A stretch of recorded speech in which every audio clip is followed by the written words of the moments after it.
అరే మొన్న లేరా బజార్కి వెళ్ళి కొంచెం కాయగూరలు తీసుకురా, టైం అయిపోతుంది లేరా తొందరగా.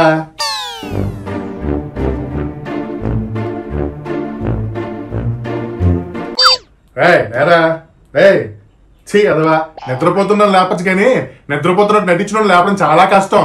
అరే మాలాకం లేరా, టైం అవుతుంది. అబ్బా నాన్నగారు కొంచెం పడుకోను అండి. ఇంక లేచినట్లేడు, ఇక నేనే వెళ్ళి సావాలి. అరే మాలాకం లేచి తలుపులేసుకో లోపల నుంచి, నేను బయటికి వెళ్తున్నాను. అబ్బా మీరు వెళ్ళరండి నాన్నగారు, అయినా మన ఇంటికి ఎవరు వస్తారు మీ పిచ్చి కాకపోతే. అరే చెప్పింది చెప్పినట్టు చెయ్యరా, ఏ కుక్క లాన్ దూరిందనుకో మొత్తం అంతా గలీజ్ చేసి పారుతుంది, అప్పుడు నేను కుక్కను కొట్టినట్టు కొడతాను. మరి అమ్మో ఈయన కొట్టినా కొడతాడు, కొంచెం మన జాగ్రత్తలో మనం ఉండడం మంచిది. వామ్మో ఈటి జనాలు, ఈ జనాల్లో సైకిల్ తీసుకోవడం చాలా కష్టం. ఎక్కడెక్కడో పెట్టేసి జాగ్రత్తగా లోన్కి వెళ్ళి వచ్చేయాలి. ఉల్లిపాయలండి బాబా, ఉల్లిపాయలే బాబా, రండి బాబా రండి, సవకాయ ఉల్లిపాయలే. బాబు ఉల్లిపాయలు ఎలా ఇచ్చా?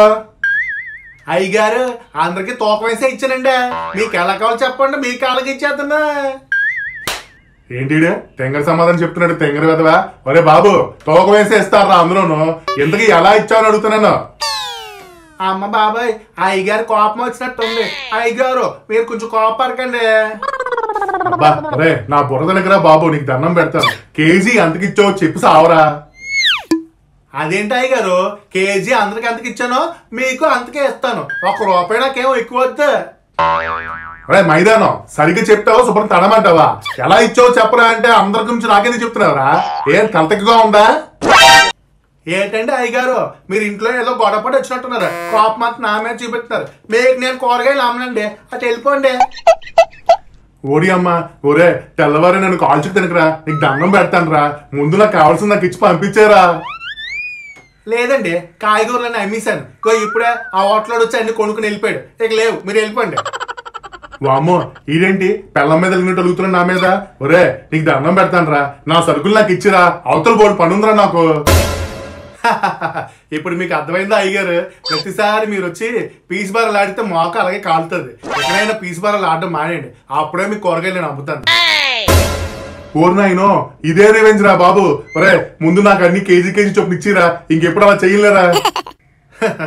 సర్లేండి ఇగోండి మొత్తం ₹220 అయింది. ఇదిగోరా మొత్తం ₹120, నన్ను గెలికినందుకు 50, నా టైం వేస్ట్ చేసినందుకు 50, మొత్తం ₹100 కట్ చేశాను పెనాల్టీ కింద. ఇంకొకసారి నన్ను గెలికావనుకో ముఖం పిడకైపోద్దురా. అయ్యారు పెట్టారు కదా పెద్ద నామం, మాలాంటి పేదోళ్ళని మోసం చేశారు అనుకోండి, ఎప్పటికైనా తగులుతుంది మీకు, ఇది చూసుకోండి. వెళ్ళరా నువ్వు పెద్ద బతకన్నప్పువే, మరి నువ్వు శాపాలు పెడితే మాకు తగిలేస్తాయి. అమ్మో నా సైకిల్. అబ్బా మన కొంచెం గ్లాస్ తో నీళ్ళెవరా, అబ్బా పెక్కలు పట్టేసారా బాబు నడిచి. నాన్నగారు ఏంటండి ఇలా తడిసిపోయారు, పైన వర్షం పడుతుందా ఏంటి? అయినా మీకు చాదస్తం కాకపోతే కొంచెం ఆగి రావచ్చు కదండి. వర్షం పడడం ఏంట్రా, తిన్నగా పెద్ద పిడిగే వచ్చి పడింది నా మీద. వామ్మో పిడిగే పడిందా మీ మీద? అయినా మీ మొహం చూస్తే ఏదో పోగొట్టుకున్న వాళ్ళగా ఉన్నారేటండి. ఒరే మొన్న మనం అనాథలు అయిపోయావురా, ఇంకా మన ఇంటి మహాలక్ష్మి మనం వదిలి వెళ్ళిపోయిందిరా. అయ్యో బాబాయ్ అమ్మ పోయిందా? అమ్మా ఎంత మంది చేసావే, ఇప్పుడు నేను రఘువరన్ బీటెక్ లాగా నీ కళ్ళతోలేం పెట్టుకుని తిరగాల ఏంటి? ఆ ఫేమ్ లాగా అసలు బాగదు. ఒరే ఆపరా మాలోకం, ఎందుకురా ఇప్పుడు అంత ఆలోచన చేస్తున్నావు? ఎవడన్నా సచ్చాడేటి ఇంట్లోనే?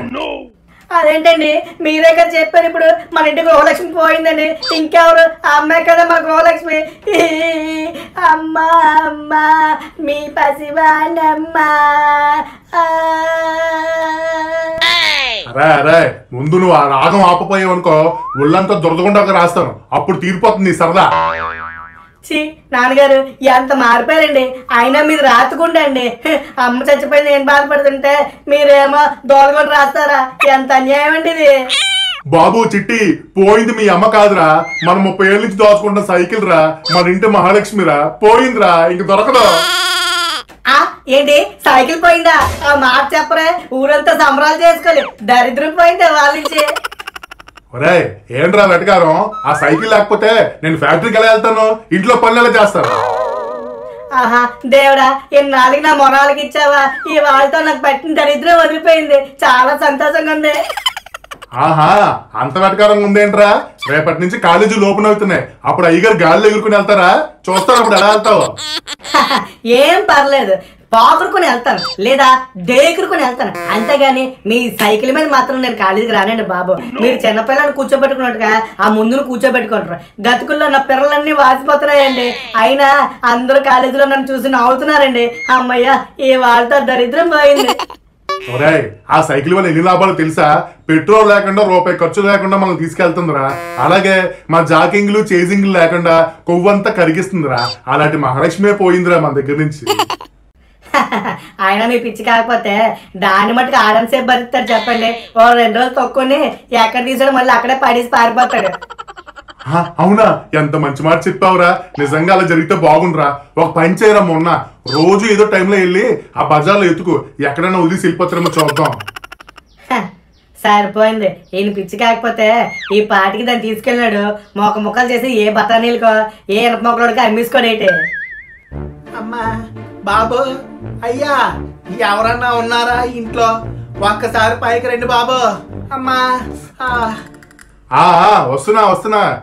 ఎవరా నువ్వు? దొంగ గోళ్ళు పట్టుకునేలాగా ఉన్నావు. మా ఇంటికి ఎందుకు వచ్చా? అబ్బా అయ్యగారు, మమ్మల్ని క్షమించండి బాబు. తెలియక మీ సైకిల్ దొంగతనం చేశాను. ఇప్పటికి 30 సార్లు చేంజ్ ఆరిపోయిందండి. గులాబ్ జాములు పగిలిపోయాయి.